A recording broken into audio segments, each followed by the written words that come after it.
Welcome to story की दुनिया और ये है my mysterious doctor merchant story.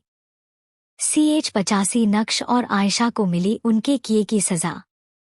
Party के अंदर कियारा ने इस कंफ्यूजन को क्लियर कर दिया था कि उसकी जान आयशा ने नहीं बल्कि इधिका ने बचाई थी।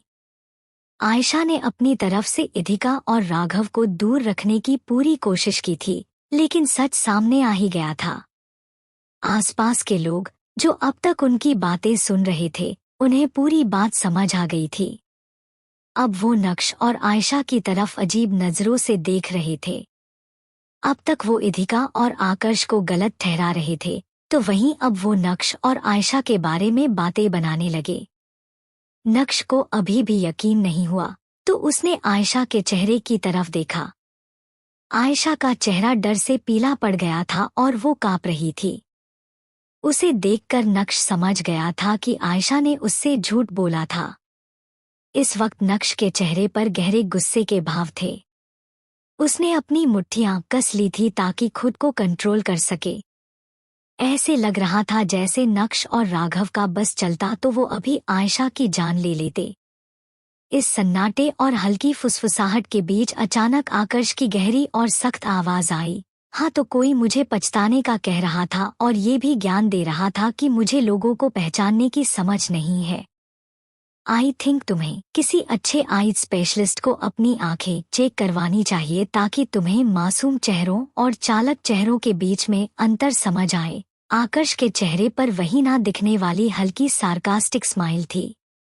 आकर्ष काफी सिंपल तरीके से सच सामने लाना चाहता था, लेकिन आयशा ने इधिका का तमाशा लगाने के चक्कर में खुद का बहुत बड़ा मजाक बना लिया था। राघव ने आकर्ष की तरफ देखा। वो कुछ कहने की हिम्मत तक नहीं कर पा रहा था। थोड़ी देर पहले उसने इधिका के साथ जो भी बर्ताव किया था, उसे खुद पर शर्मिंदगी महसूस हो रही थी। आकर्ष के कहते ही रोहन ने सार्कास्टिकली तेज आवाज में कहा, अगर किसी की हेल्प करने पर बदले में यही सब होता है तो आज के बाद कोई किसी की हेल्प नहीं करेगा। कहीं ऐसा ना हो जाए कि किसी की हेल्प हम करें और बदले में क्रेडिट और कोई ले जाए और फिर बाद में सामने वाला हमें ही बर्बाद करने की धमकी दे।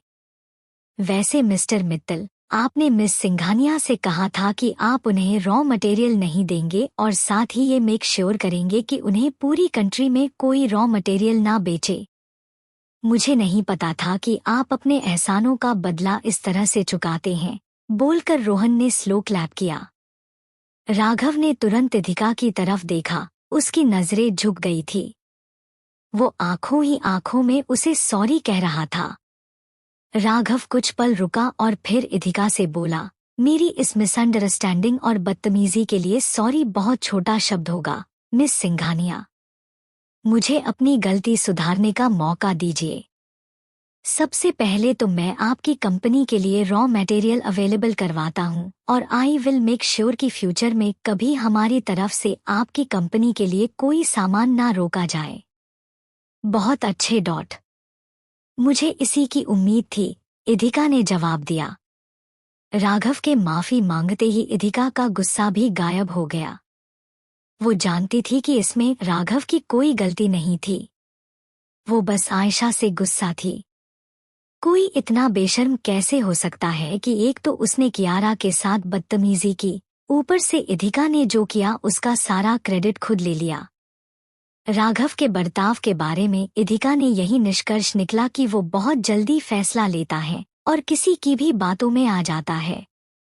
ऐसे इंसान के साथ काम करना कोई खास फायदे की बात नहीं थी। इधिका से माफी मांगते ही राघव को आयशा की याद आई। वो गुस्से में उस तरफ पलटा जहां आयशा खड़ी थी, लेकिन आयशा वहां से जा चुकी थी। आपस में हो रही बातचीत का उसने फायदा उठाया और भीड़ में से खिसक ली थी। राघव गुस्से में बोला, आयशा कहाँ है? वो अभी यही थी। वो भाग गई है, नैना ने गुस्से में जवाब दिया। आयशा के जाने के बाद नक्श वहीं पर था।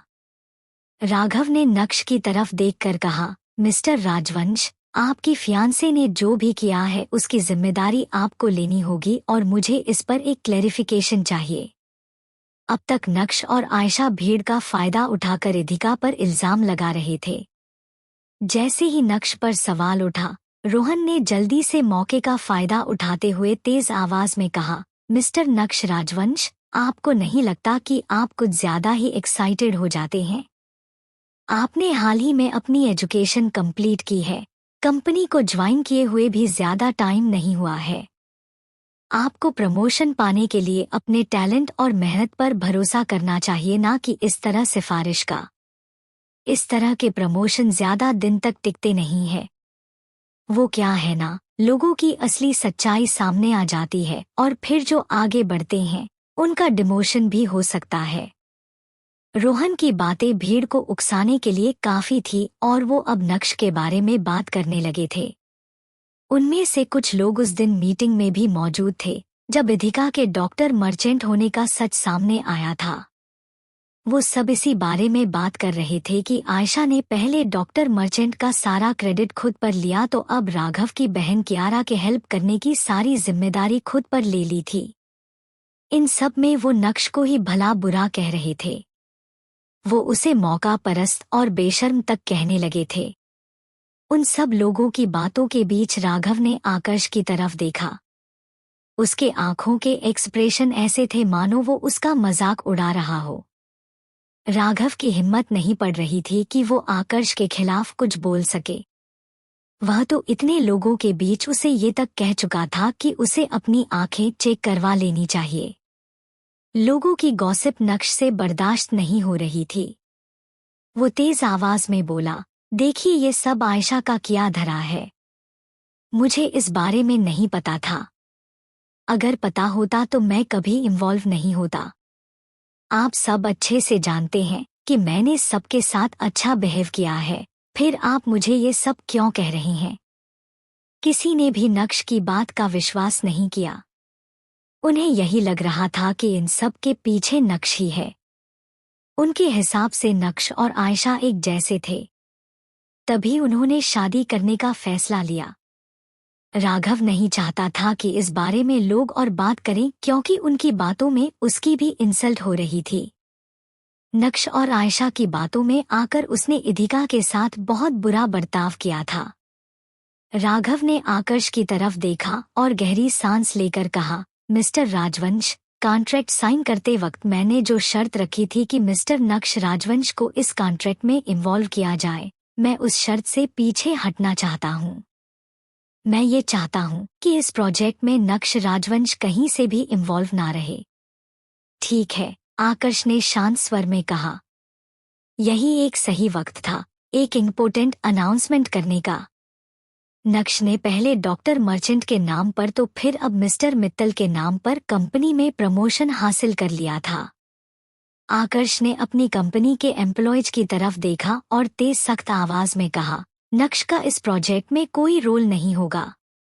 इसके साथ ही उसे R&D डिपार्टमेंट में जूनियर मैनेजर का जो पोजीशन दिया गया था, मैं उससे भी उसे हटाता हूँ। नक्श अब R&D डिपार्टमेंट में ग्रुप 2 के टीम लीडर के अलावा और कुछ नहीं है। उम्मीद है कि वो वहां पर ईमानदारी से काम करेगा। किसी को मेरे फैसले से कोई प्रॉब्लम है? भीड़ में बिल्कुल शांति छा गई थी। किसी ने कुछ नहीं कहा। इसका मतलब सब आकर्ष के साथ थे। वही नक्श गुस्से में गहरी सांस ले रहा था। एक साथ उसे आकर्ष ने 2 झटके दिए थे। ऐसे लगा कि उसने भीड़ में उसके गाल पर तमाचा मारा हो और ये सब आयशा की वजह से हो रहा था। नक्श ने गुस्से में उन सब को देखा और फिर वहां से चुपचाप चला गया। भीड़ भी वहां से हट गई थी। कियारा अपनी व्हीलचेयर धीरे से खिसक कर इधिका के पास आई और उसका हाथ पकड़कर बोली, मिस सिंघानिया डॉट। इधिका ने कियारा की तरफ देखा तो उसकी आंखों में आंसू थे। कियारा ने आगे कहा, मेरा भाई बेवकूफ है पर वो मुझसे बहुत प्यार करता है। उससे गलती हो गई जो उसने तुम्हें दूसरी वाली मिस सिंघानिया समझा। उसने मुझसे कहा था कि उसने तुमसे मेरी इंसल्ट का बदला लिया है। क्या उसने तुम्हारे साथ कुछ गलत किया? कियारा अभी तक नहीं जानती थी कि राघव ने इधिका की कंपनी तक बर्बाद करने की धमकी दी थी। राघव नहीं चाहता था कि कियारा के दिल में उसके लिए जरा भी नफरत पैदा हो। वो बेचैन लग रहा था और बेचैनी में अपने हाथों को रगड़ रहा था। इधिका ने एक नज़र उसकी तरफ देखा और फिर मुस्कुराते हुए कियारा से कहा, नहीं, इन्होंने अभी तक कुछ नहीं किया था। राघव के इतना सब कुछ करने के बाद भी इधिका ने कियारा से कुछ नहीं कहा। ये देखकर राघव हैरान रह गया।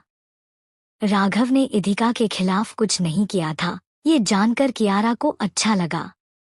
उसने राहत की सांस लेते हुए कहा, तो इसका मतलब सच में ये दिल का एक अच्छा इंसान है। हाँ बिल्कुल, इधिका ने सिर हिलाकर कहा। राघव ने कियारा से तो माफी मांग ली थी, पर वो इतनी आसानी से इधिका को जाने नहीं दे सकता था। अचानक उसने आकर्ष की तरफ देखकर तेज आवाज में कहा, मुझे आयशा सिंघानिया से मिलना है। क्या तुम बता सकते हो कि वो कहाँ रुकी हुई है? उसने जो भी गलत किया है उसे उसकी कीमत चुकानी होगी। आकर्ष ने हाँ में सिर हिलाया और फिर तेज आवाज में पृथ्वी से कहा, पृथ्वी, मिस्टर मित्तल की हेल्प करो। कोई भी काम अधूरा नहीं छूटना चाहिए। वही इधिका और कियारा आपस में बिल्कुल धीमी आवाज में बातें कर रही थी।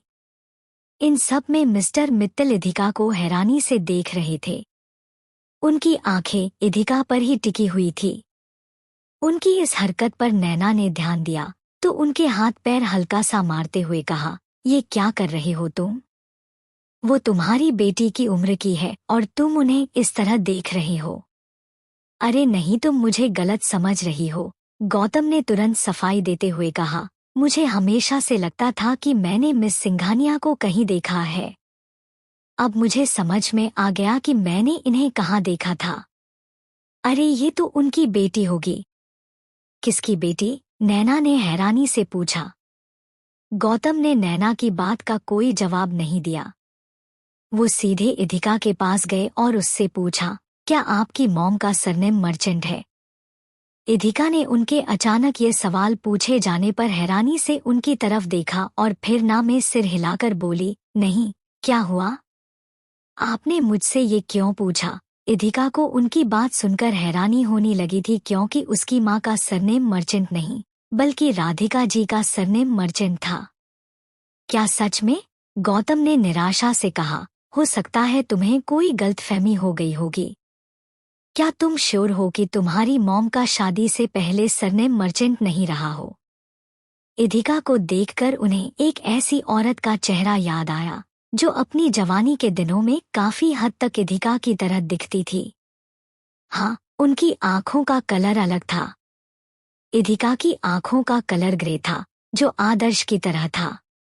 नहीं, मैं सच कह रही हूँ, इधिका ने कंफर्म करते हुए कहा। हाँ हो सकता है, मैं ही ज्यादा सोच रहा हूँ। कई बार अनजान लोगों की भी शक्ल एक जैसी हो जाती है, गौतम ने मायूसी से कहा। इधिका ने गौतम की बात की तरफ ज्यादा ध्यान नहीं दिया।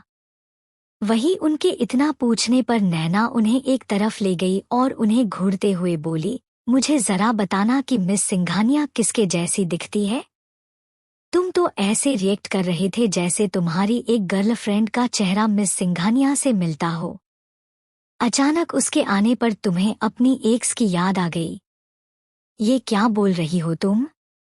मैं जिस औरत की बात कर रहा हूँ वो इस वक्त बहुत ज्यादा बूढ़ी हो चुकी होगी। वो मेरी माँ की उम्र से भी बड़ी थी। उनकी बेटी का सरनेम भी मर्चेंट है।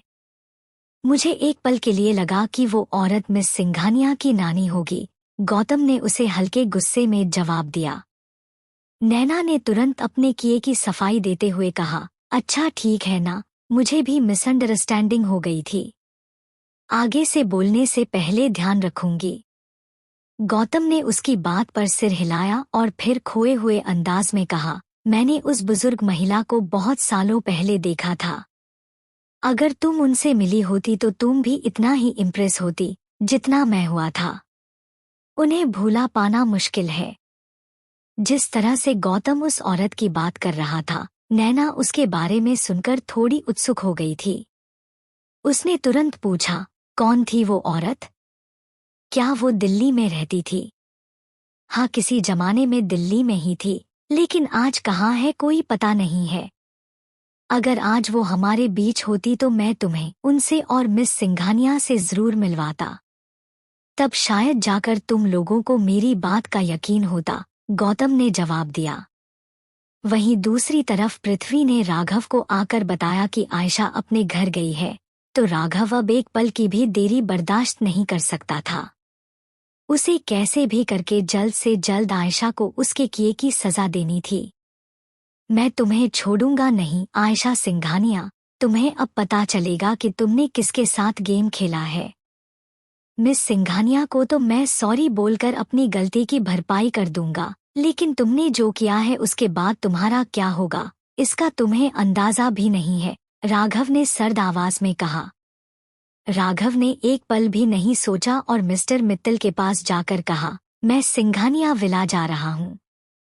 आयशा सिंघानिया के माँ बाप को भी इस बात की खबर होनी चाहिए कि उनकी बेटी क्या कुछ करती फिरती है।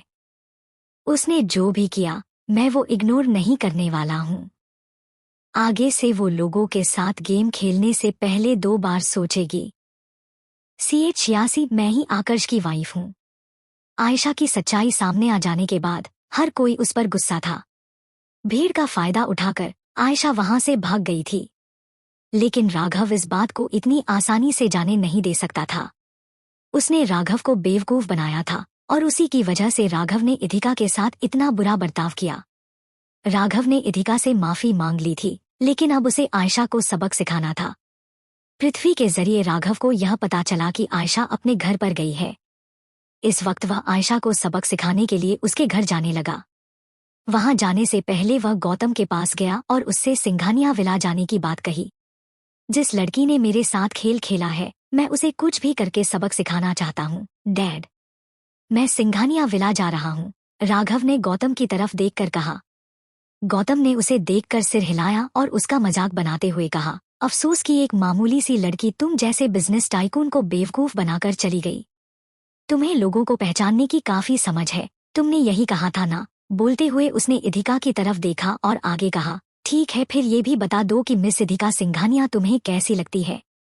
क्या लगता है कि उनकी हमारी बेटी कियारा से दोस्ती होने देनी चाहिए या नहीं। गौतम जिस तरह से राघव का मजाक बना रहा था, उसे सुनकर राघव का चेहरा शर्म से लाल हो रहा था। वहीं नैना मित्तल ने आकर्ष की तरफ एक नजर देखा तो सही, लेकिन उन्होंने उसे कुछ नहीं कहा। फिलहाल के लिए राघव ने सिंघानिया विला जाना टाल दिया था। पार्टी पूरी रात चली थी, जिसके बाद सुबह के करीब आकर्ष ने बाकी गेस्ट के साथ मित्तल फैमिली को अच्छे से विदा किया। इसी बीच राघव ने अपने गुस्से को कंट्रोल कर लिया था। जाने से पहले इधिका कियारा को बाय कहने के लिए उसके पास गई। वो पार्किंग एरिया में खड़े थे। कियारा ने एक बच्चे की तरह इधिका का हाथ पकड़ा हुआ था। वह उसके साथ काफी सेफ फील करती थी। कियारा ने इधिका के जाने से पहले उससे कहा, मैं तुम्हें बहुत मिस करूंगी। कल हम दिल्ली वापस जा रहे हैं, प्लीज हमारे जाने से पहले तुम एक बार मुझसे मिलने के लिए जरूर आना। उसकी बात सुनकर नैना ने हल्के से हंसते हुए कहा, तुम इस तरह बात क्यों कर रही हो जैसे आखिरी बार मिल रही हो। आजकल एक जगह से दूसरी जगह जाना बहुत आसान हो गया है। अगर तुम पूरी तरह ठीक हो जाओगी तभी मिस सिंघानिया तुमसे मिलने के लिए आएंगी। कियारा ने उनकी बात पर हामी भरी। इधिका ने कियारा की तरफ देखा और हल्की सी मुस्कुराहट दी। उसे कियारा अच्छी लगती थी। वह एक प्रिंसेस की तरह थी, जिसे अपने घर वालों ने काफी लाड प्यार से पाला था। शायद ऐसी ही जिंदगी इधिका जीना चाहती थी, पर उसके नसीब में ये सब नहीं था। इधिका ने कियारा का हाथ सहलाकर कहा, डोंट वरी, कल मैं तुमसे मिलने के लिए जरूर आऊंगी। उसके बाद राघव ने कियारा को गाड़ी में बैठा दिया था। उसके गाड़ी में बैठते ही गौतम ने नैना से कहा, तुम किया के साथ हॉस्पिटल पहुंचो, मैं राघव के साथ सिंघानिया विला जा रहा हूँ। जो भी हुआ उसके बाद मैं इसे अकेला नहीं छोड़ सकता। मुझे भी उस लड़की से बात करनी है। उनकी बातें सुनकर इधिका ने उनकी तरफ आंखें छोटी करके देखा। गौतम और राघव के रवैये से साफ था कि वो आयशा के धोखे को इतनी आसानी से माफ नहीं करने वाले हैं। इधिका ने कुछ पल सोचा और फिर गौतम से कहा, अच्छा राघव अंकल, मैं भी आपके साथ चलती हूँ। इधिका उनके साथ इसलिए नहीं जा रही थी कि उसे मामले को संभालना था या मित्तल फैमिली को रोकना था। वह बस राधिका को लेकर चिंतित थी। वह नहीं चाहती थी कि उन सब की वजह से राधिका की तबीयत बिगड़े। वैसे भी आयशा के मामले में उसे संत बनना पसंद नहीं था। हाँ, क्यों नहीं, तुम चल सकती हो, राघव ने जवाब दिया। इधिका उनके साथ जाने वाली थी। यह बात आकर्ष ने सुन ली थी, क्योंकि वह उसे लेने के लिए वहां आ रहा था। आकर्ष ने इधिका से कहा, मैं आपको वहां छोड़ दूंगा। मिस सिंघानिया, आपको किसी और के साथ जाने की जरूरत नहीं है। आकर्ष के कहते ही पृथ्वी ने उसे याद दिलाते हुए कहा, लेकिन सर, हमें एक सेमिनार में जाना है। यह बहुत इंपॉर्टेंट है और यह पहले से ही शेड्यूल किया गया था। उसके बाद एक इंटरनेशनल कॉन्फ्रेंस है। आकर्ष पृथ्वी को मना करता उससे पहले इधिका ने कहा, आप चिंता मत कीजिए मिस्टर राजवंश, मैं चली जाऊंगी। यह मेरे साथ चली जाएगी और उसके बाद मैं इसे हॉस्पिटल भी ले जाऊंगा। वैसे भी कियारा वहीं पर एडमिट है, राघव ने आकर्ष की तरफ देखकर कहा। उसने एक नजर इधिका की तरफ देखा, फिर तुरंत अपनी नजरें दूसरी तरफ कर ली। वहीं आकर्ष भी इधिका को देख रहा था। वो अभी भी उसी पार्टी ड्रेस में थी, लेकिन रात भर ना सोने की थकावट उसकी आंखों में नजर आ रही थी। इधिका से अलग होने की बेचैनी से उसका दिल अचानक जोर से धड़का। आकर्ष ने खुद को सख्त किया और कहा, कोई बात नहीं, मैं आपको आपके डेस्टिनेशन तक पहुंचा दूंगा, और वैसे भी मिस्टर मित्तल की आई साइट थोड़ी वीक है। मुझे लगता है कि वो ठीक से देख नहीं पाएंगे और एक्सीडेंट कर देंगे। आकर्ष अभी भी राघव की उस बात का मजाक उड़ा रहा था जब उसने आकर्ष को अपनी नजरें सही करने और इंसान पहचानने के लिए कहा था। राघव समझ गया था कि आकर्ष उसका मजाक बना रहा है। वो चिढ़ते हुए बोला, कम ऑन मिस्टर राजवंश, मित्तल फैमिली इतनी पुअर नहीं है कि उनके पास एक ड्राइवर भी ना हो। और प्लीज, आप मेरा मजाक बनाना बंद करेंगे? आकर्ष बस इधिका को राघव के साथ जाने नहीं देना चाहता था। वो आगे कुछ कहता, तभी रोहन ने कहा, तुम अपनी मीटिंग में जाओ, मैं मिस सिंघानिया को छोड़ दूंगा। वैसे भी मुझे उसी तरफ जाना है। रोहन नहीं चाहता था कि एक और बहस करके आकर्ष और राघव के बीच के रिश्ते बिगड़े। बाकी लोग भी वहां पर मौजूद थे और उन सब के सामने आकर्ष ज्यादा जिद भी नहीं कर सकता था। उसने बेमन से हाँ में सिर हिला दिया। इधिका रोहन की गाड़ी में जाकर बैठ गई। रोहन कार ड्राइव कर रहा था। उसने एक नजर इधिका की तरफ देखा और फिर अचानक बोला, आखिर तुम्हारा मेरे कजन के साथ रिश्ता क्या है? उसका सवाल सुनकर इधिका ने भौहें चढ़ाकर उसकी तरफ देखा। इधिका रोहन को कुछ कहती, उससे पहले रोहन खुद ही आगे बोल पड़ा, देखो, मैं तुम्हें एक बात अच्छे से समझा देता हूँ कि तुम दोनों के बीच में कुछ भी हो, पर वो शादीशुदा है, पिछले 2 साल से, और अपनी पत्नी के लिए बहुत लॉयल है। मैं उसकी पत्नी से मिला तो नहीं हूँ, लेकिन सुना है वो एक बहुत अच्छी लड़की है। मैं तुम्हें यही एडवाइस देना चाहूंगा कि उसकी लाइफ में दूसरी औरत बनने की कोशिश मत करना। इधिका को समझ नहीं आया कि वो क्या जवाब दे। उसके चेहरे पर मुस्कुराहट थी, फिर भी उसने सीरियस आवाज में कहा, अच्छा, तो तुम्हें पता है क्या कि उसकी लीगल वाइफ कौन है? नहीं, रोहन ने जवाब दिया। मैं और कौन? इधिका ने बिल्कुल सामान्य तरीके से जवाब दिया।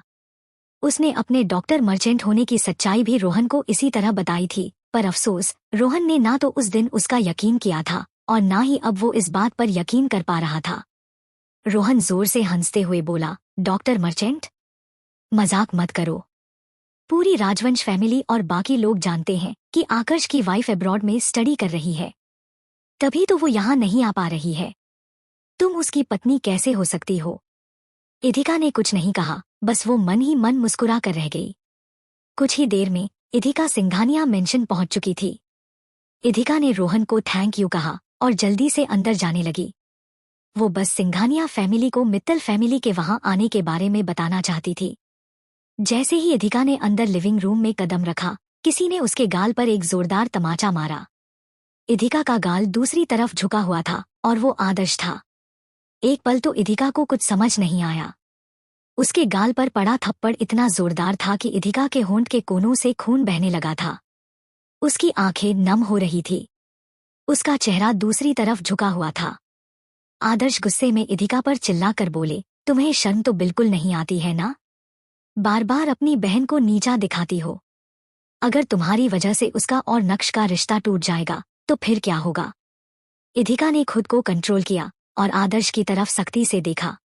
उसने अपने हाथ से अपने होठों के कोने का खून साफ कर दिया था। अचानक इधिका की नजर आदर्श के पीछे सोफे पर बैठे आयशा पर पड़ी, जो जोर जोर से रोए जा रही थी।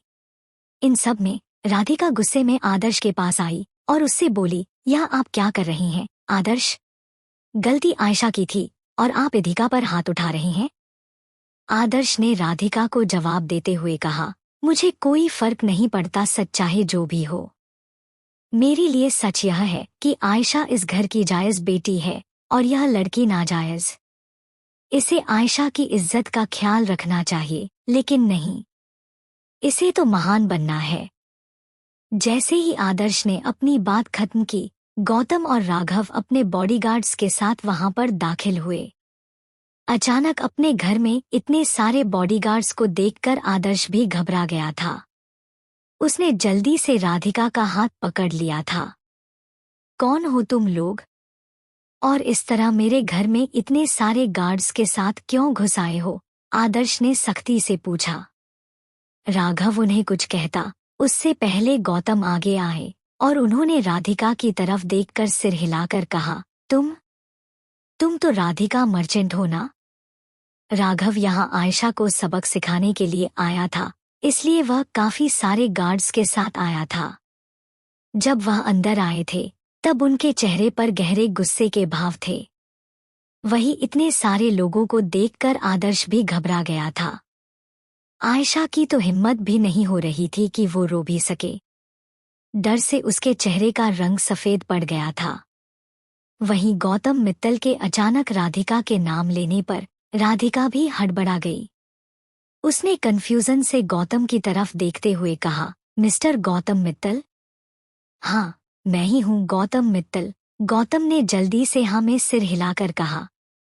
फिर उसने इधर-उधर देखते हुए कहा, मुझे आज भी याद है, यूनिवर्सिटी में तुम और तुम्हारी बहन के पीछे काफी लोग दीवाने बनकर घूमते थे।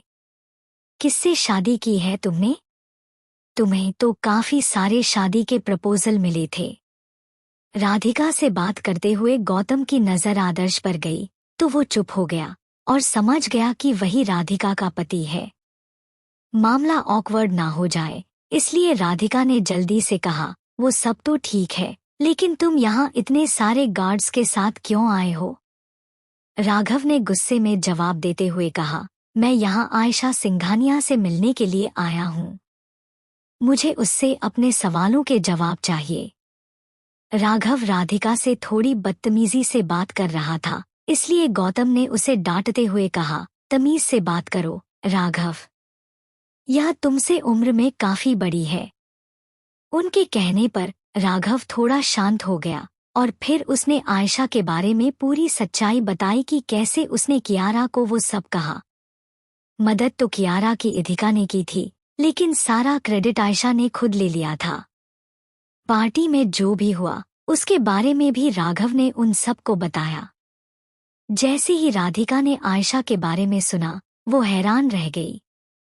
आयशा ने कियारा की मदद भी नहीं की, ऊपर से उसे इतना भला बुरा भी कहा।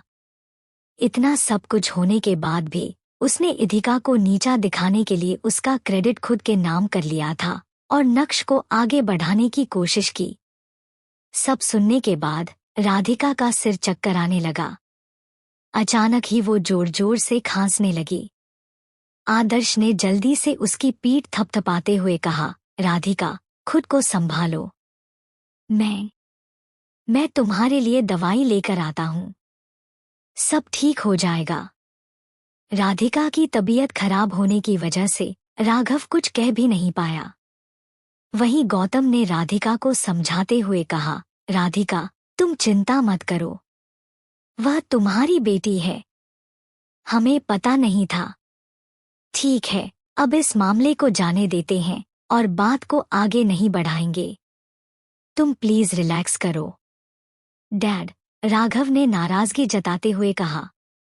वो आगे बोलता उससे पहले गौतम ने उसे सख्ती से चुप रहने का इशारा किया। राधिका ने अपनी चेस्ट पर हाथ रखा और खांसते हुए बोली, नहीं। मैं डॉट आयशा डॉट को समझा डॉट दूंगी। आप डॉट प्लीज डॉट। मैं उसे डॉट सजा दूंगी। नहीं, इसकी कोई जरूरत नहीं है। आप बस आराम कीजिए, गौतम ने उसे समझाते हुए कहा। वो नहीं चाहता था कि टेंशन की वजह से राधिका की और भी तबीयत खराब हो। इसलिए उसने राघव का हाथ पकड़ा और उसे जबरदस्ती वहां से ले जाने लगा। जाने से पहले राघव की नजर रिधिका के ऊपर पड़ी तो उसका गाल सूजा हुआ था और होंठ के किनारों पर अभी भी हल्का सा खून लगा था। वो लगातार राधिका को देखे जा रही थी। राघव ने कुछ नहीं कहा और फिर चुपचाप वहां से चला गया।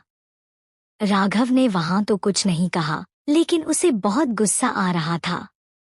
गाड़ी में बैठते ही वो गौतम से बोला, डैड, आखिर आपका उस औरत के साथ रिश्ता क्या है जो आपने इस बात को इतनी आसानी से जाने दिया? मुझे यकीन नहीं हो रहा कि आप मेरी मॉम के साथ चीट कर रहे हैं। राघव ने इसे एक अलग ही तरीके से लिया। यह क्या बकवास कर रहे हो तुम? उसके परिवार ने हमारे ऊपर बहुत बड़ा एहसान किया था, तब मैंने ऐसा किया, गौतम ने उसे डांटते हुए कहा, जिस पर राघव ने राहत की सांस ली। गौतम ने अफसोस जताते हुए खुद से कहा, जब तक उसका सामना नहीं किया था तब तक कुछ भी याद नहीं रहा। आज पुरानी बातें ताजा हो गई। क्या हालत हो गई उसकी डॉट, जबकि वो इतनी खूबसूरत और अच्छे दिल की थी कि उसे हर कोई अपना बनाना चाहता था। गौतम को राधिका के लिए बहुत बुरा लग रहा था। तो वहीं दूसरी तरफ सिंघानिया विला का माहौल अभी भी काफी गर्म था। आयशा ने जो भी किया था उस बारे में आदर्श और राधिका को राघव से पता चला था। अब फैसला उन्हीं पर था कि वो आयशा के साथ क्या करते हैं। C887 आशीष ने बेचा इधिका को राज। राघव मित्तल आयशा से बात करने के लिए सिंघानिया विला आया हुआ था। वहां गौतम मित्तल ने राधिका को पहचान लिया था। बहुत पहले राधिका की फैमिली ने उसकी मदद की थी। राधिका की खराब तबीयत देखकर उसने राघव को रोक लिया था ताकि वह आयशा से कुछ ना कहे। वहीं मित्तल फैमिली तो अब सिंघानिया विला से जा चुकी थी, लेकिन जाने के बाद वह अपने पीछे एक बड़े से तूफान को छोड़कर गई थी। राघव की बातें सुनकर राधिका की तबीयत खराब होने लगी। वह लगातार खांसी ले रही थी। राधिका की खराब तबीयत देखकर आदर्श उसके पास आकर बोले, राधिका, क्या हुआ तुम्हें? थोड़ी देर पहले ही तुमने दवाइयां ली थी, उनका कुछ असर क्यों नहीं हो रहा? मुझे लगता है हमें हॉस्पिटल जाना चाहिए। आदर्श राधिका से बात कर रहे थे, तभी इधिका ने टेबल पर रखा पानी और वह दवाई उठाई जो उसने हॉस्पिटल में राधिका को दी थी। इधिका ने दवाई और पानी ले जाकर राधिका को दे दिया। जब तक राधिका की तबीयत खराब थी तब तक कोई कुछ नहीं बोला था। लगभग 10 मिनट में उनकी खांसी से उन्हें पूरी तरह राहत मिल चुकी थी। खांसते हुए राधिका का चेहरा लाल हो गया था, फिर भी वह गुस्से में आयशा की तरफ मुड़ी और चिल्लाकर बोली, अभी के अभी मेरे सामने घुटनों के बल बैठो। आयशा को यकीन नहीं हुआ कि राधिका उसके साथ ऐसा कुछ कर सकती है। वह सिर हिलाकर बोली, लेकिन मॉम, मैं कोई बच्ची नहीं हूँ जो आप मुझे नीचे बैठने को कह रही हैं। मैंने कहा अभी घुटनों के बल जमीन पर बैठो, राधिका ने इस बार सख्ती से कहा। परेशान होने की वजह से उन्हें फिर से थोड़ी खांसी आने लगी थी। आदर्श जल्दी से उसके पास गया और बोला, राधिका, जाने भी दो, वह हमारी बेटी है और इतना भी बड़ा मामला नहीं था जो तुम उसके साथ इस तरह पेश आ रही हो। आप बीच में मत बोलिए, आदर्श। आपकी वजह से ही आज इसका ये हाल हो गया है कि यह खुलेआम झूठ बोल रही है। किसी भी इंसान का कैरेक्टर उसकी पहचान होती है, लेकिन यह क्या कर रही है? पहले इसने डॉक्टर मर्चेंट के बारे में झूठ बोला तो फिर उसके बाद में इधिका का क्रेडिट लेने की कोशिश कर रही थी। क्रेडिट लिया तो लिया, उसके बारे में गलत बातें फैलाकर राघव को गुमराह कर रही थी। राधिका का गुस्सा आदर्श पर फट पड़ा था। इधिका को डर लग रहा था कि इस तरह राधिका के गुस्सा करने पर उसकी तबीयत खराब ना हो जाए। वह उनके बीच में दखल देते हुए राधिका से बोली, प्लीज मिसेस सिंघानिया, आप इस तरह गुस्सा मत कीजिए, वरना फिर से आपकी तबीयत खराब हो जाएगी। इधिका की बात सुनकर आदर्श ने गुस्से में उसकी तरफ देखा और कहा, तुम ही उन्हें यहाँ पर लेकर आई थी ना? तुम्हें अच्छे से पता था कि राधिका की तबीयत खराब रहती है, फिर भी तुमने एक बार भी उनका नहीं सोचा। तुम मारना चाहती हो क्या उन्हें? इधिका ने कसकर अपनी मुट्ठियां भींच ली। वह अपने गुस्से को काबू करके बोली, मैं उन्हें यहाँ लेकर नहीं आई थी। आयशा की हरकतों ने उन्हें यहाँ तक पहुँचाया है।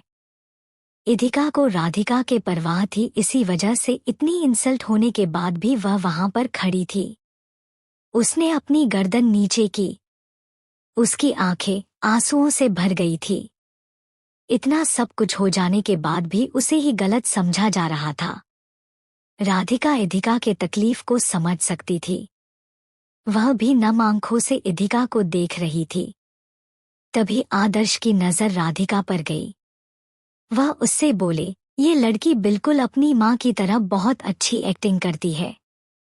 तुम इसकी बातों के जाल में मत फंस जाना। अगर इसे सच में तुम्हारी परवाह होती तो ये कभी मित्तल फैमिली के सामने ये सच आने ही नहीं देती कि आयशा ने राघव मित्तल की बहन के साथ बुरा बर्ताव किया था। दोनों बहनें मिल बांटकर ये बोल देते कि दोनों ने मिलकर कॉल किया था, लेकिन नहीं, इसे तो महान बनना था। ऊपर से उन्हें भी यहाँ पर लेकर आ गई। राधिका से अब और आदर्श के ताने बर्दाश्त नहीं हो रहे थे। भले ही वह इधिका को कह रहा हो, लेकिन बुरा राधिका को लग रहा था। उसने आदर्श से सख्ती से कहा, बस भी कीजिए आदर्श। आप इस तरह दोनों बच्चों में भेदभाव करते हैं, तभी आयशा की ये हालत हो गई है। वह सही गलत करने से पहले कभी नहीं सोचती है, क्योंकि उसे कभी गलत ठहराया ही नहीं गया। राधिका की बात सुनकर आदर्श चुप हो गया, लेकिन आयशा ने हैरानी से राधिका की तरफ देखकर पूछा, किस हालत की बात कर रही है मॉम आप? क्या हालत बना ली है मैंने अपनी? क्लियरली बोलेगी? आयशा के पास अच्छा मौका था इमोशनल कार्ड खेलने का। उसने अपनी आंखों में आंसू भरे और बोली, ठीक है मेरी ये हालत हो गई है, लेकिन मेरी इस हालात का जिम्मेदार कौन है? ये आपको नहीं पता। आपकी वजह से मेरी ये हालत हुई है। कौन सी फैमिली अपने परिवार के नाजायज बच्चों को इतना सिर पर चढ़ाकर रखती है? आपने हमेशा इधिका को ज्यादा इम्पोर्टेंस दी है। आपको हमेशा इधिका मुझसे बेहतर लगती थी। राधिका हैरानी से आयशा की तरफ देख रही थी, लेकिन वह यहीं पर नहीं रुकने वाली थी। उसने रोते हुए आगे कहा, जब से छोटी सी थी तब से हमारे बीच में कंपटीशन चल रहा है। मुझे इससे कोई मतलब नहीं है, बस मुझे आपकी नज़रों में ऊपर रहना है। आपकी अटेंशन पाने के लिए मैं हमेशा अच्छे मार्क्स लेकर आई, खुद को परफेक्ट बनाया। अब भी नक्श राजवंश से शादी करने जा रही हूँ, सिर्फ आपके लिए, ताकि आप मुझे प्यार कर सके। लेकिन नहीं, आपको अभी भी इधिका दिखाई दे रही है। राधिका को इतना सब कुछ सुनाने के बाद आयशा इधिका की तरफ पलटी और तालियां बजाते हुए कहा, इधिका सिंघानिया, अब तो खुश होना तुम। पहले तुम्हारी मॉम ने मेरे मॉम डैड की शादी को बर्बाद किया और अब तुमने मेरी लाइफ को, तुमने मुझसे मेरी माँ को छीन लिया है, क्योंकि वो तुमसे ज्यादा प्यार करती है। कहने को तो तुमने सिंघानिया मेंशन छोड़ दिया था, लेकिन फिर बाहर जाकर जब डॉक्टर मर्चेंट बन ही गई थी तो मेरी मॉम के साथ कांटेक्ट में रहने की क्या जरूरत थी? इधिका से बात करने के बाद आयशा ने फिर से राधिका की तरफ देखा और बोली, आप जानना चाहती है ना कि मैंने ऐसा क्यों किया? मेरे कॉलेज में इतनी मेहनत करने के बावजूद यह मुझसे बेहतर बन गई। अगर मैंने ये झूठ नहीं बोला होता तो नक्श मुझसे सगाई तोड़ देता, फिर आप सबकी नज़रों में मेरी वैल्यू और भी कम हो जाती। मैंने ये सब आपके लिए किया है मॉम। आई विश कि आप इसे समझ पाती, लेकिन नहीं, आपको तो अभी भी यह इधिका ही सही लगेगी। इतनी गलतियां करने के बावजूद आयशा विक्टिम कार्ड प्ले कर रही थी। आयशा ने उन सबको अच्छा खासा सुनाया और फिर रोते हुए अपने कमरे में भागकर चली गई थी। उसकी इतनी बातों के बीच राधिका ने कुछ नहीं कहा था। आयशा ने सारा ब्लेम आसानी से राधिका पर डाल दिया था। वह सकते में खड़ी थी, उनकी आंखों में आंसू थे। राधिका ने आदर्श से सुबकते हुए पूछा, क्या सच में मैं एक बुरी माँ हूँ? आदर्श, ये आयशा क्या बोल रही है? क्या मैंने सच में इसके साथ इतना अन्याय किया है? राधिका को कुछ समझ नहीं आ रहा था कि उन्होंने आयशा को इतना प्यार किया, फिर भी वो उसे ऐसा क्यों कह रही थी। हाँ, कहीं ना कहीं वो गलत थी, क्योंकि ना जाने क्यों उनके दिल में इधिका के लिए इतना प्यार था, जबकि उन्हें इधिका से नफरत करनी चाहिए थी। अनजाने में राधिका को लगने लगा कि उसने आयशा के साथ अन्याय किया है। आदर्श ने राधिका को शांत करवाकर कहा, राधिका प्लीज शांत हो जाओ। तुम्हें ये चीज समझनी होगी कि आयशा हमारी खुद की बेटी है और इधिका एक बाहरी इंसान। बोलते हुए उन्होंने गुस्से में इधिका की तरफ देखा और चिल्लाकर कहा, अब तो सुकून मिल रहा है ना तुम्हें? हमारा परिवार तोड़ दिया, तुम्हारी माँ ने सिखाया होगा ये सब। पता है इधिका, जब तुम इतने सालों से हमारे घर पर नहीं आई थी तो इस घर में बहुत शांति थी, लेकिन जैसे ही तुम्हारे मनहूस कदम यहाँ पर पड़े, हमारा हंसता खेलता परिवार फिर से बर्बाद हो गया।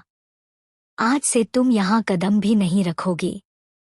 इधिका ने कुछ नहीं कहा, बस उसकी आंखें नम होने लगी थी। उसने सोचा था कि आयशा की इतनी बदतमीजी के बाद फाइनली उसे सजा मिलेगी, लेकिन यहाँ तो कुछ उल्टा ही हो रहा था। आदर्श ने इधिका को घर आने से साफ मना कर दिया था। राधिका ने बीच में बोलना चाहा, लेकिन आदर्श ने उनसे सख्ती से कहा, बस करो राधिका, तुम बहुत मासूम हो और यहाँ लोग तुम्हारा फायदा उठाने के लिए तैयार खड़े हैं। मैं बस तुम्हें यही कहना चाहूँगा, तुम्हें अभी के समझ जाना चाहिए कि तुम्हारी खुद की बेटी कौन है और तुम्हारी सौतन की बेटी कौन। राधिका कुछ नहीं कह पाई थी। आदर्श की बातों ने साफ कर दिया था कि वाकई उसने आयशा और इधिका के बीच बहुत फर्क रखा है। इधिका से प्यार होने की वजह से वह उसकी लगातार तारीफ करती रहती थी, जबकि आयशा को वह बहुत बार उसकी गलती करने पर डांट देती थी। वही राधिका के चुप रहने पर इधिका के दिल में एक दर्द सा उठा। हालांकि उसे इन सब की आदत हो चुकी थी कि कोई उसे अपना नहीं समझता था, लेकिन फिर भी राधिका से दूर जाने का दर्द उसे महसूस हो रहा था। इधिका ने खुद को सख्त किया और राधिका से कहा, मैडम, आप मेरी चिंता मत कीजिए। आप बस अपना ख्याल रखिए, मैं ठीक हूँ। इधिका ने इतना ही कहा और फिर वहां से चली गई। बाहर आते ही उसकी आंखों से लगातार आंसू बहने लगे थे, जिसे वो जाकर भी नहीं रोक पा रही थी। इधिका एक कमजोर इंसान नहीं थी, लेकिन आज उसे बहुत तकलीफ महसूस हो रही थी। वहीं अंदर राधिका का भी कुछ ऐसा ही हाल था। पहले इधिका उसे राधिका आंटी कहती थी, लेकिन आज उसने पहले उसे मिसेस सिंघानिया तो बाद में मैडम का करके बुलाया था। इसी से साफ पता चल रहा था कि उनके रिश्तों में एक दूरी आ चुकी थी। आदर्श प्लीज, राधिका ने बीच में बोलना चाहा, लेकिन आदर्श ने उसे चुप कराते हुए कहा, मैं तुमसे एक ही रिक्वेस्ट करना चाहूंगा कि प्लीज खुद पर ध्यान दो और अपनी बेटी के ऊपर। इस लड़की और इसकी माँ का एक ही मकसद है, हम लोगों की खुशियां बर्बाद करना। तुम्हें अब समझ जाना चाहिए। राधिका ने आगे कुछ नहीं कहा। वही इधिका जब सिंघानिया विला से बाहर पहुंची तो उसके पास एक कॉल आया। वह कॉल आशीष का था। इधिका ने अपने आंसू साफ लिए और कॉल रिसीव किया। दूसरी तरफ कॉल पर आशीष ने घबराई आवाज में कहा, इधिका, मैं तुम्हें वो राज बताने के लिए तैयार हूँ, बस बदले में तुम्हें मुझे 1 करोड़ रुपए देने पड़ेंगे। क्या तुम उसे मुझे खरीदना चाहोगी? हाँ, इधिका ने तुरंत जवाब में कहा। इधिका ने बिना सोचे समझे हाँ कह दिया था, क्योंकि वो जानती थी कि आशीष पैसे किसे देने वाला है। आज वह अगर फंस गया था तो वह उन्हीं की वजह से था। दूसरी बात, अगर वो आशीष को पैसे दे भी देती है तो वो पैसे वापस उसी के पास आने थे। आशीष ने गहरी सांस ली और कहा, ठीक है, फिर वो पैसे तुम मुझे अभी भेज दो। इधिका आशीष को अच्छे से जानती थी। पैसे मिलने के बाद भी वो राज नहीं बताता तो वो जवाब में बोली, पहले मुझे वो राज बताओ, उसके बाद में भेज दूंगी। नहीं, मुझे पहले पैसे चाहिए, आशीष चिल्ला कर बोला। उसकी आवाज से साफ जाहिर हो रहा था कि वह वाकई एक बड़ी मुसीबत में फंसा हुआ है। इधिका आशीष की बातों के जाल में नहीं आने वाली थी। पिछली बार भी उसने पैसे दिए थे और फिर आयशा की बातों में आकर उसने उसे कुछ नहीं बताया था। उसने आयशा से भी पैसे मांगे थे, लेकिन आयशा के पैसे नहीं भेजने पर वो इधिका के पास आया था। ऐसे में इधिका चाहकर भी उसका यकीन नहीं कर सकती थी। वैसे भी धोखा देना उसकी फितरत में था। इधिका जानती थी कि आशीष को कैसे हैंडल करना है। वो बेपरवाही से बोली, अच्छा ठीक है, तुम्हें नहीं बेचना है तो मुझे फर्क नहीं पड़ता। इधिका आशीष के जवाब का इंतजार करने लगी। वो आशीष की हालत जानती थी। ऐसे में आशीष के मना करने का सवाल ही पैदा नहीं होता था। वो जल्दी से हड़बड़ाकर बोला, नहीं, मैं लोकेशन भेज दूंगा तुम्हें। प्लीज मुझे बचा लो इधिका। वो मेरी जान के दुश्मन बने हुए हैं। अगर मैंने उन्हें पैसे नहीं दिए तो वो मुझे मार देंगे। मैं यही पास के शहर में छुपा हुआ हूँ। प्लीज मुझे बचा लो और पैसे दे दो। इधिका कुछ पल चुप रही और फिर बोली, क्या बात है, इस बार आप मेरे पास कैसे आए? आयशा से अपने हेल्प नहीं मांगी। मैंने मांगी थी, आशीष ने गुस्से में कहा, लेकिन उसने मना कर दिया। बोलती है मेरे पास 1 करोड़ रुपए नहीं है। वो सिंघानिया फैमिली की बेटी है और उसके पास 1 करोड़ रुपए नहीं है। लगता है वो भूल गई है कि उसकी औकात क्या है। अगर मैंने सच बता दिया तो वो कहीं की नहीं रहेगी। फिर 1 करोड़ तो क्या उसके पास एक फूटी कौड़ी तक नहीं रहने वाली। फिर आशीष ने बात बदलते हुए कहा, मेरी हेल्प करो। तुम्हें मुझे पैसे देने होंगे, बट अगर तुमने अभी मुझे पैसे नहीं दिए तो मैं उस राज के तुमसे 5 करोड़ रुपए लूंगा और यह तुम्हारे लिए महंगा पड़ने वाला है। पहले मुझे बताओ वो राज क्या है, फिर मैं डिसाइड करूंगी कि तुम्हें उसके 1 करोड़ रुपए देने हैं या 5 करोड़। इधिका ने जवाब दिया। वो आशीष के साथ खेल रही थी। इधिका को लगा कि वो आशीष को बातों की जाल में फंसा कर पैसों का लालच देकर उसे राज उगलवा लेगी, लेकिन आशीष भी कच्चा खिलाड़ी नहीं था। इतने दिनों की भाग दौड़ के बाद आशीष थक चुका था। ऊपर से इधिका के सवाल उसे इरिटेट कर रहे थे। वो चिल्लाकर बोला ना कि यह राज बहुत जरूरी है और तुम्हारी जिंदगी से जुड़ा हुआ है, तुम्हारी और सिंघानिया फैमिली से। मेरा सिंघानिया फैमिली से कोई लेना देना नहीं है।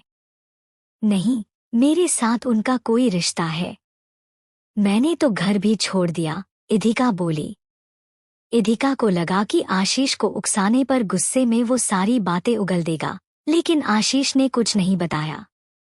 वो बोला, जब तक तुम मुझे पैसे नहीं दे देती तब तक इसके आगे मैं तुम्हें कुछ नहीं बता सकता। मेरी भेजी हुई लोकेशन पर आ जाओ, इसी में तुम्हारी भलाई है। इसी के साथ आशीष ने कॉल कट कर दिया और इधिका को अपनी लोकेशन भेज दी थी। CH88 इधिका पहुंची आशीष से मिलने। इधिका सिंघानिया मेंशन से बाहर निकल गई थी। बाहर निकलते ही उसके पास आशीष का कॉल आया।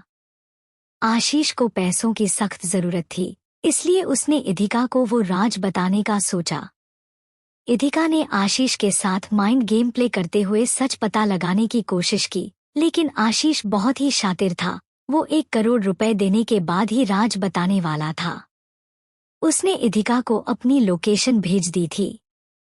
सिंघानिया विला से बाहर निकलकर इधिका रोड पर आगे थोड़ी दूर चलने पर टैक्सी का वेट कर रही थी।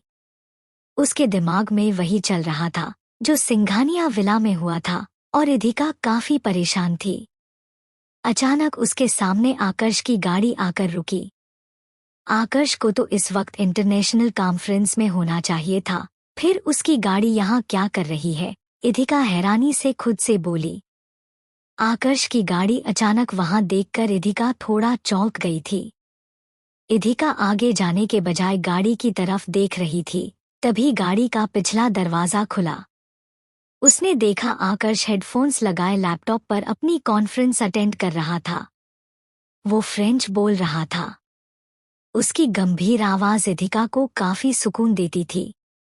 अचानक उसने कॉन्फ्रेंस बीच में रोकी और इधिका की तरफ देखते हुए उसे अंदर बैठने का इशारा किया। आकर्ष ने अपने हेडफोन्स निकालकर लैपटॉप को बंद करके साइड में रख दिया था। उसकी नजरें इधिका के गाल पर ही थी जो सूजी हुई थी।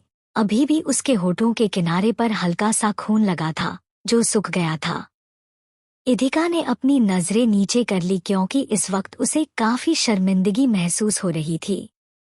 तभी उसने देखा आकर्ष ने गाड़ी के फ्रिज से आइस बैग निकाला और इधिका को देते हुए कहा, पहले इसे लगाओ। इधिका ने आकर्ष के हाथ से उसे लिया और धीरे से बोली, लेकिन आप अपनी गाड़ी में आइस बैग लेकर क्यों घूम रहे हो?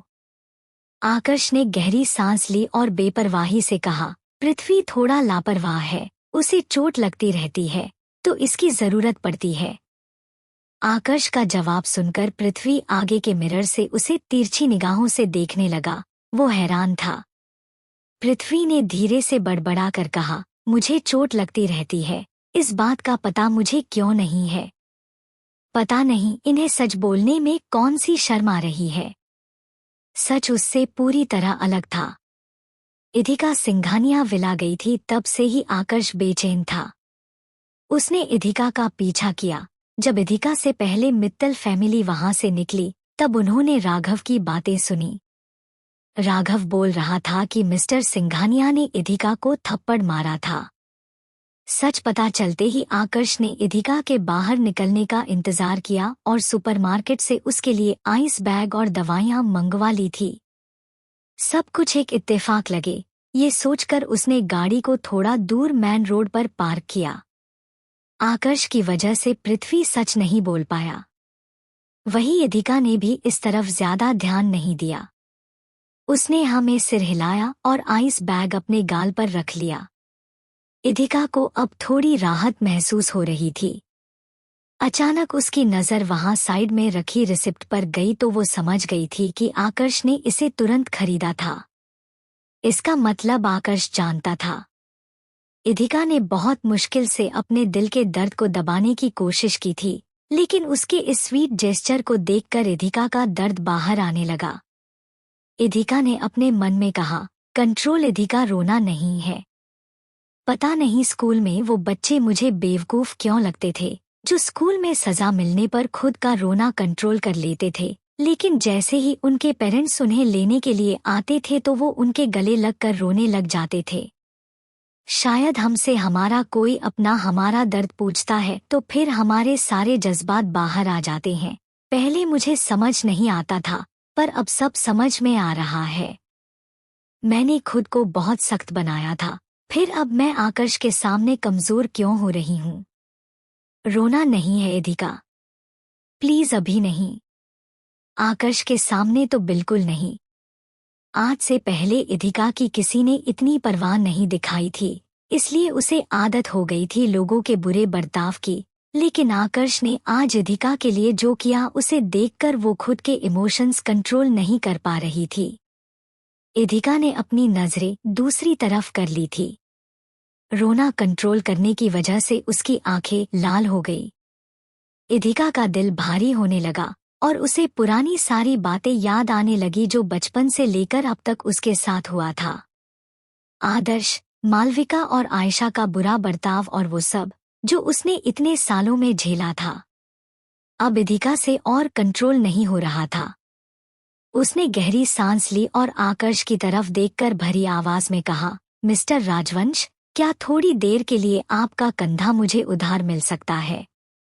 इधिका की आंखों में आंसू देखकर आकर्ष के चेहरे के भाव सर्द होने लगे। उसको देखकर इधिका को अपनी गलती का एहसास हुआ कि उसने अनजाने में क्या कह दिया। इधिका अपनी गलती सुधारने के लिए कुछ कहना चाहती थी कि तभी आकर्ष ने अपने कंधे पर हाथ रखकर कहा, बस थोड़ी ही देर miss Singhania dot thanks dot Idhika ने धीरे से कहा। आकर्ष इधिका के करीब खिसका तो इधिका ने उसके कंधे में अपना सिर टिका लिया। इधिका पहले हल्के हल्के सिसक रही थी, फिर वो बच्चों की तरह जोर जोर से रोने लगी। आकर्ष को समझ नहीं आया वो क्या बोले, तो वो चुपचाप बिल्कुल सीधे बैठा हुआ था। उसे पता था कि जब दूसरे रोते हैं तो कोई न कोई उन्हें चुप करवाता है, लेकिन उसके पास कहने को कुछ नहीं था। लगभग 10 मिनट तक खुलकर रोने के बाद इधिका ने अपना सिर आकर्ष के कंधे से हटाया तो उसने देखा उसका सूट इधिका के आंसुओं से गीला हो गया था। इधिका को शर्मिंदगी महसूस हो रही थी। इधिका उसे सॉरी कहने ही वाली थी कि आकर्ष ने उसे पानी की बोतल, एक कैप्सूल और ऑइंटमेंट देते हुए कहा, इससे तुम्हें आराम मिलेगा। इधिका हैरान रह गई। वो इतनी छोटी सी चोट पर उन्हें लेना तो नहीं चाहती थी, पर मना करके आकर्ष का दिल भी नहीं दुखाना चाहती थी। थैंक यू मिस्टर राजवंश, इधिका ने उन्हें लेते हुए कहा। कोई बात नहीं मिस सिंघानिया, आकर्ष ने जवाब दिया। कार में एक बार फिर शांति छा गई। इधिका को रोने के बाद अब काफी हल्का महसूस हो रहा था। कुछ ही देर में गाड़ी रुकी तो इधिका ने देखा कि पृथ्वी ने गाड़ी हॉस्पिटल के आगे रोकी है। तभी उसे याद आया कि उसे आशीष से मिलने जाना था। आकर्ष गाड़ी से उतरता उससे पहले इधिका ने जल्दी से कहा, मुझे कहीं पर जाना है, क्या आप मुझे वहां पर ड्रॉप कर देंगे मिस्टर राजवंश? बोलते हुए उसने अपना मोबाइल निकाला और जल्दी से उसे आकर्ष की तरफ कर दिया। उसमें आशीष की भेजी हुई लोकेशन थी। ठीक है, आकर्ष ने जवाब दिया।